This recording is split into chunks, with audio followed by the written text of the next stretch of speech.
Morning. Check what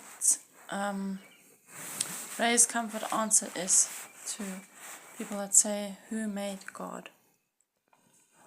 To one who examines the evidence, there can be no doubt that God exists. Every building has a builder. Everything made has a maker. The fact of the existence of the Creator is axiomatic, meaning self-evident. That's why the Bible says, "The fool said in his heart, there is no God." Psalm 14, verse 3. The professing atheist denies the common sense given to him by God and defends this belief. Do you know that science is catching up with the Bible? Because the Bible says that the earth is a sphere, and science first said that the earth is flat, and only now it's saying it's a sphere. There's a whole lot of things that science is catching up to the Bible. The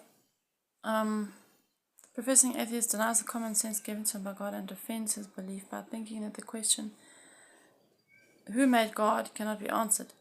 This, he thinks, gives him license to deny the existence of God. The question of who made God can be answered by simply looking at space and asking, does space have an end? Obviously it doesn't. If there's a brick wall with the end written on it, the question arises, what is behind the brick wall? Strain the mind, though it may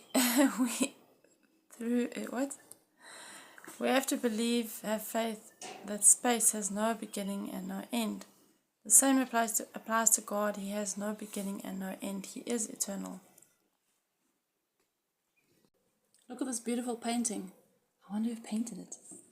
Oh, let's see, it's Bueller. If there's creation, there's a God, a creator. Okay, back to Ray Comfort. The Bible also informs us that time is a dimension that God created, into which man has subjected. Timothy 1:9, Titus 1:2. It even tells us that one day time will no longer exist. He dwells in eternity and is not subject to time. God spoke history before it came into being. He can move through time as a man flips a history book. Because we live in the dimension of time, logic and reasoning demand that everything must have a beginning and an end. We can understand the concept of God's eternal nature the same way we understand the concept of space having no beginning and end. By faith, we simply have to believe